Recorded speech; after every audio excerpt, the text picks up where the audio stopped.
Tuan-tuan dan puan-puan, sesuatu yang luar biasa telah berlaku. Kami benar-benar tidak mahu pulang lagi. Malaysia telah menjadi tanah air kedua buat kami.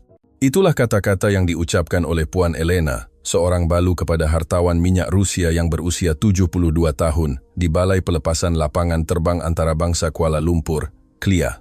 Mak tahun lalu, ketika situasi geopolitik antarabangsa berada dalam keadaan yang sangat tegang, seramai 14 orang wanita warga emas daripada kelas atasan Moskow telah mengetepikan tentangan hebat daripada ahli keluarga mereka. Mereka berkeras untuk terbang ke Malaysia demi melihat keindahan bunga Tecoma Sakura Malaysia yang mekar di musim panas. Namun, hanya 5 minit selepas mendarat, kesemua mereka menangis teresak-esak. Malah, apabila perjalanan selama seminggu itu berakhir, berlaku satu kejadian yang tidak pernah dikesan sebelum ini. Mereka enggan pulang ke tanah air. Tahukah Anda, wanita-wanita bangsawan Rusia ini, yang sepanjang hidup mereka hanya terdedah kepada budaya Eropah, berdiri di bawah pohon Tecoma yang berguguran di Putrajaya dengan suara yang terketar-ketar sambil berkata, "Inilah saat yang paling indah dalam hidup kami." Sekembalinya mereka ke Rusia, mereka telah mencetuskan fenomena demam Malaysia yang melanda seluruh masyarakat Rusia. Bermula daripada sambutan hangat yang tidak disangka-sangka di lapangan terbang, hinggalah kekejutan jiwa yang dibawa oleh hamparan bunga merah jambu di sepanjang jalan, kedalaman dunia rohani yang ditemui di ladang teh Cameron Highlands, sehinggalah kehebatan sistem perubatan yang dialami semasa dimasukkan ke hospital dalam keadaan kecemasan. Apakah sebenarnya yang mereka lihat dan rasai di Malaysia? Ini adalah kisah tentang sekumpulan wanita berani yang melintasi jurang politik selama 40 tahun, hanya berbekalkan kerinduan murni terhadap tanah Melayu yang eksotik. Walaupun dianggap sebagai penderhaka oleh orang sekeliling dan diancam putus hubungan oleh keluarga, mereka tetap berdiri teguh demi merealisasikan impian terakhir dalam hidup mereka. Sekarang, saya akan menceritakan kepada Anda bagaimana pengalaman ajaib selama seminggu ini telah mengubah pandangan hidup mereka sepenuhnya. Nama saya Lin Mei Lin. Sepanjang 20 tahun yang lalu, saya telah berkhidmat sebagai jambatan pertukaran budaya antara Malaysia dan Rusia. Saya fasih berbahasa Rusia dan telah menjadi pemandu pelancong bagi ramai pelawat Rusia. Tetapi pengalaman pada Mak tahun lalu adalah yang paling istimewa dan menyentuh hati dalam seluruh kerjaya saya. Hingga ke hari ini, ia masih terpahat kemas di ingatan. Hari itu, saya bertemu dengan kumpulan 14 wanita warga emas Rusia ini buat pertama kalinya di lapangan terbang Domodedovo, Moskow. Usia mereka antara 62 hingga 76 tahun. Kesemuanya adalah wanita kelas atasan masyarakat Moskow, diketuai oleh Puan Elena, diikuti oleh Puan Irina, istri kepada pemilik bank besar, dan Puan Marina, istri kepada bekas Chancellor University kehormat. Titik tolak yang membuatkan mereka nekat ke Malaysia adalah sebuah buku fotografi tentang tanah Melayu yang dibaca oleh Puan Elena 50 tahun lalu. Beliau sangat tertarik dengan keindahan kabus di Gunung Kinabalu dan bunga-bunga tropika yang digambarkan dalam buku itu, menjadikannya impian seumur hidup untuk melawatnya. Pada usia lebih 70 tahun, beliau merasakan ini adalah peluang terakhir, lalu mengajak rakan-rakan lamanya. Namun, sebaik sahaja rancangan itu diumumkan, ia mendapat tentangan hebat. Disebabkan ketegangan politik sejak tahun 2022, keluarga mereka membantah sekeras-kerasnya, menganggap tindakan pergi ke Malaysia yang mesra barat pada waktu itu adalah satu kegilaan. Mereka digelar pengkhianat. Anak lelaki Puan Elena malah mengancam bahawa ibunya mungkin ditangkap atas tuduhan pengintipan. Media Rusia melaporkan perkara negatif setiap hari dan rakan-rakan memaki hamun mereka. Walaupun begitu, 14 wanita ini tidak berganjak. Mereka memegang prinsip bahawa budaya tidak ada kena-mengena dengan politik dan keindahan alam tidak mempunyai sempadan negara. Pada hari berlepas, tiada seorang pun ahli keluarga yang menghantar mereka di lapangan terbang. Suami-suami mereka membantah sehingga ke saat akhir, dan anak-anak mereka berkata mereka tidak faham dengan tindakan ibu mereka. Ia adalah satu perjalanan yang sunyi tanpa sokongan. Di dalam pesawat, wajah semua orang kelihatan tegang dan cemas. Adakah ini benar-benar tidak mengapa? Adakah kita akan dilayan dengan buruk? Sejujurnya, saya juga risau. Dalam waktu politik yang sensitif ini, saya tidak dapat meramalkan bagaimana layanan imigresen Malaysia terhadap mereka. Namun, dari saat kami mendarat di lapangan terbang antarabangsa Kuala Lumpur, KLIA, jangkaan kami meleset sama sekali.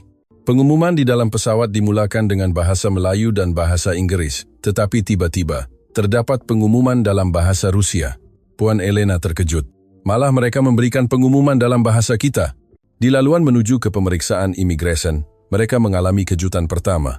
Pegawai pengiring yang melihat kumpulan warga Rusia ini terus tersenyum dan berkata, "Selamat datang dalam bahasa Melayu."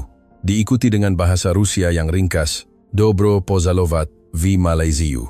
Wajah semua orang berubah serta-merta. Perasaan curiga hilang, digantikan dengan rasa kagum dan terharu. Di counter imigresen, berlaku kejutan kedua. Pegawai imigresen memberikan perhatian khas kepada wanita warga emas ini. Melihat Puan Marina yang sukar berdiri lama, mereka menyediakan kerusi malah membantu mengangkat bagasi yang berat. Layanan penuh berperi kemanusiaan dan bertimbang rasa ini adalah sesuatu yang tidak pernah mereka alami di lapangan terbang Moskow. Di tempat pengambilan bagasi, berlaku kejutan ketiga. Seorang kaki tangan wanita Malaysia yang muda menghampiri mereka dan berkata dalam bahasa Rusia yang fasih, "Terima kasih banyak-banyak kepada tuan-tuan dan puan-puan dari Rusia kerana datang ke Malaysia pada musim bunga ini. Tahun ini, bunga tekoma mekar dengan sangat cantik." Puan Elena bertanya dengan nada suara yang sebak, "Adakah Anda mengalu-alukan kami, orang Rusia?" Kaki tangan itu menjawab, "Tentu sekali. Pemandangan paling indah di Malaysia adalah rakyatnya. Hati yang mencintai budaya tidak mempunyai sempadan. Semua yang berada di situ menitiskan air mata. Ini sangat berbeza dengan layanan dingin yang mereka bayangkan. Kemesraan dan keramahan rakyat Malaysia yang unik telah menyentuh hati mereka." Puan Elena memegang tangan saya. "Bagus sekali kita datang ke sini. Saat ini sahaja sudah menjadikan perjalanan ini bermakna." Di dalam bas mewah dari lapangan terbang menuju ke pusat bandar Kuala Lumpur, semua orang terpaku melihat pemandangan di luar tingkap. Pohon-pohon tekoma yang berbunga merah jambu dan putih di sepanjang jalan kelihatan seperti mimpi. Ia benar-benar wujud. Ia jauh lebih cantik daripada dalam gambar. Pemandu bas juga sangat bertimbang rasa. Setiap kali melewati kawasan di mana bunga mekar dengan lebat, dia akan memperlahankan bas. Puan Marina berkata dengan penuh rasa syukur, "Rakyat negara ini benar-benar baik hati." Apabila tiba di hotel pada waktu senja, pihak pengurusan hotel telah menyediakan kad ucapan khas untuk tetamu kehormat dari Rusia yang ditulis dalam bahasa Rusia, "Selamat datang ke Malaysia yang sedang mekar. Semoga perjalanan Anda menyenangkan." Bilik-bilik mereka sengaja disusun menghadap ke arah taman, supaya mereka boleh melihat bunga dari jendela. Mereka berkumpul bersama, memandang keluar jendela dalam diam untuk waktu yang lama. Impian yang diidamkan selama 50 tahun kini berada di depan mata. Puan Elena menangis dalam diam, seolah-olah sedang berdoa, "Tuhan, terima kasih kerana mengizinkan saya melihat semua ini sebelum saya mati." Malam itu, semasa menikmati hidangan masakan Malaysia di restoran hotel, mereka berbual dengan penuh semangat. Ini lebih hebat daripada yang dibayangkan. Mereka berjanji untuk berjalan di bawah pohon bunga keesokan harinya. Pagi keesokannya, kami menuju ke Putrajaya. Walaupun ini kali pertama mereka menaiki MRT dan kemudian bertukar ke bas, dengan bantuan kaki tangan dan orang awam yang peramah, kami tidak sesat. Sebaik sahaja melihat bunga tekoma yang mekar sepenuhnya di tepi tasik, 14 orang wanita itu serentak menjerit kagum, dan kemudian sesuatu yang sukar dipercayai berlaku. Mereka semua menangis serentak. Wanita berusia lebih 70 tahun ini terpukau oleh keindahan bunga tersebut sehingga menangis teresak-esak. Orang awam Malaysia yang lalu lalang berhenti seketika, terharu dengan pemandangan itu. Puan Elena berdiri di bawah pohon bunga sambil berkata dalam tangisan, "Betapa cantiknya, betapa penuh dengan kehidupan. Inilah jiwa Malaysia."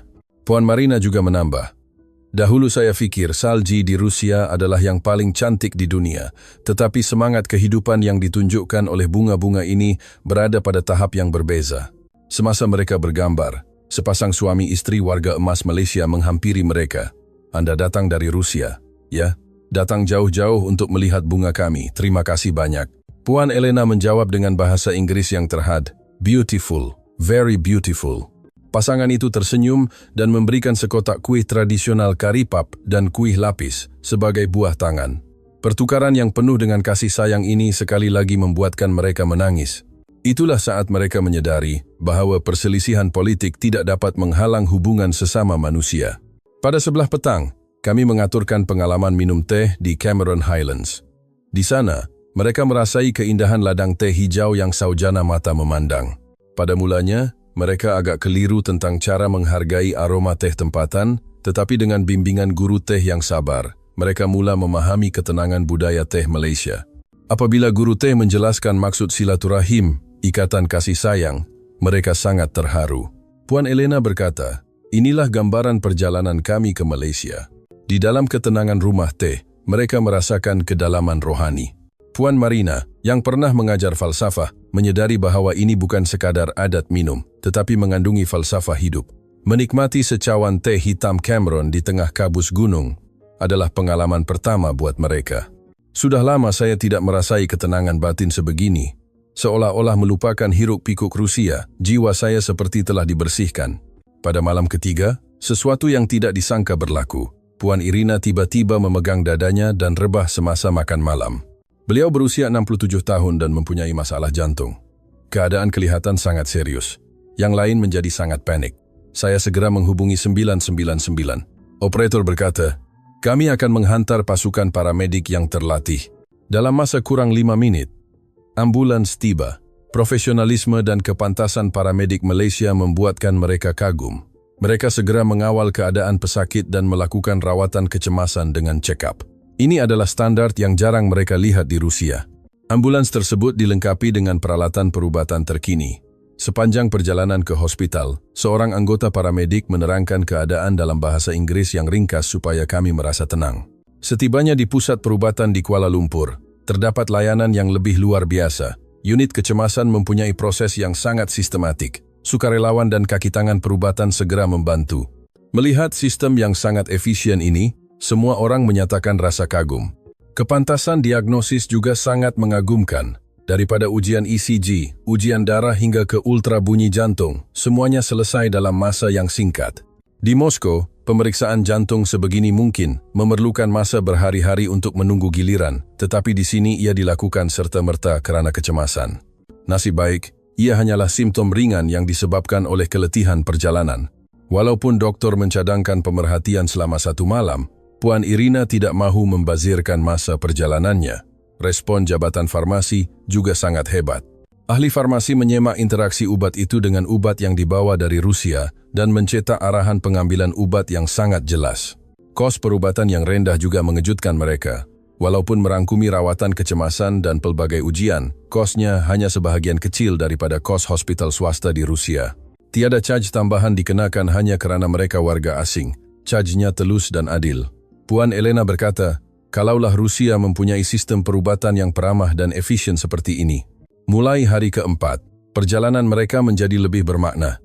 Mereka menaiki tren elektrik ETS untuk melihat keindahan luar bandar. Kebersihan dan ketepatan masa tren tersebut membuatkan mereka kagum.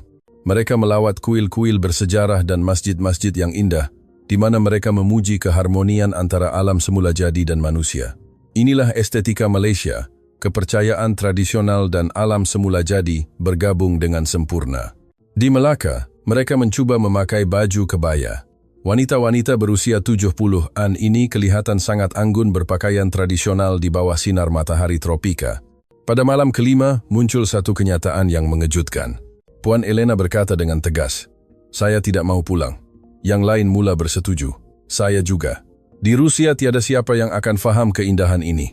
Jika boleh, saya mahu tinggal di Malaysia setiap kali musim bunga. Saya fikir itu hanyalah gurauan, tetapi wajah mereka sangat serius. Dan pada hari pelepasan yang dijadwalkan, satu kejadian benar-benar berlaku di Klia. Kesemua 14 orang wanita itu duduk di lantai balai pelepasan dan menyatakan keengganan untuk pulang.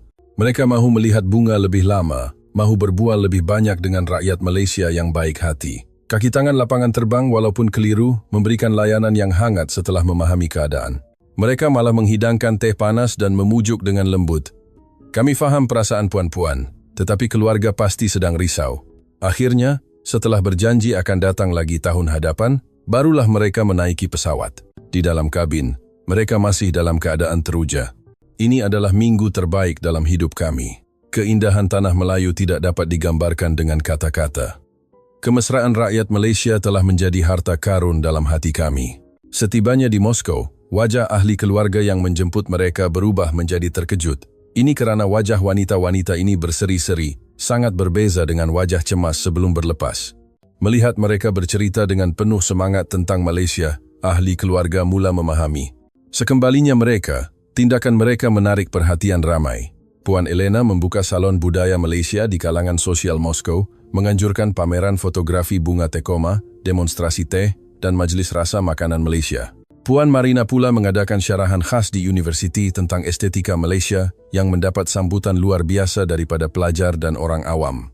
Puan Irina pula menghantar surat cadangan kepada sektor perubatan Rusia berdasarkan pengalamannya di Hospital Malaysia. Media Rusia juga mula memberikan perhatian. Agensi media yang pada mulanya bersikap kritikal, kini terharu dengan pengalaman budaya murni mereka dan mula menerbitkan program khas tentang Malaysia, menekankan kepentingan pertukaran budaya yang melangkaui politik. Industri pelancongan juga berubah. Pertanyaan tentang perjalanan ke Malaysia melonjak tinggi. 6 bulan kemudian, mereka melawat Malaysia sekali lagi seperti yang dijanjikan. Kali ini, ahli keluarga mereka turut serta. Suami-suami yang dahulunya membantah kini menjadi ingin tahu setelah melihat perubahan istri mereka. Pada lawatan kedua ini, mereka mendalami budaya Malaysia dengan lebih serius, belajar seni khat, memasak masakan Melayu, dan mendalami adat resam tempatan.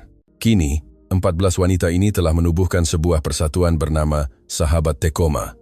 Setiap musim bunga mereka akan melawat Malaysia, dan setiap musim luruh mereka akan mengadakan aktiviti budaya Malaysia di Rusia. Sebagai pertukaran rakyat ke rakyat yang tidak berkaitan dengan politik, ini telah mendapat perhatian meluas. Puan Elena kini berusia 75 tahun, tetapi beliau masih gigih belajar bahasa Melayu setiap hari. Beliau berkata, "Saya berharap musim bunga depan saya boleh mengucapkan terima kasih dalam bahasa Melayu dengan fasih." Beliau juga sangat menjaga kesehatannya, sambil tersenyum berkata, "Demi melihat bunga di Malaysia, saya sanggup lakukan apa sahaja." Melalui pengalaman ini, saya sekali lagi menyadari betapa hebatnya kuasa budaya. Saya belajar bahwa melangkaui perselisihan politik dan jurang bahasa, hati yang terharu dengan keindahan adalah sejagat. Saya menyaksikan sendiri bagaimana keindahan bunga dan budi bahasa manusia mempunyai kuasa untuk menyatukan hati. Di masa hadapan, saya ingin terus menjadi jambatan budaya antara kedua-dua negara. Saya berharap keberanian dan cinta murni terhadap budaya yang ditunjukkan oleh Puan Elena dan rakan-rakannya dapat disampaikan kepada lebih ramai orang. Kisah hari ini berakhir di sini. 14 wanita kaya Rusia yang mengetepikan tentangan keluarga demi melawat tanah yang indah, menangis dalam masa 5 menit, dan hampir enggan pulang. Sebuah kisah seminggu yang menyentuh perasaan. Bagaimanakah pendapat Anda? Sila tinggalkan komen untuk menyokong Wirawati dalam kisah ini. Ini adalah stesen inspirasi. Jika Anda menyukai kisah ini, sila tekan butang suka dan langgan saluran kami. Terima kasih kerana menonton.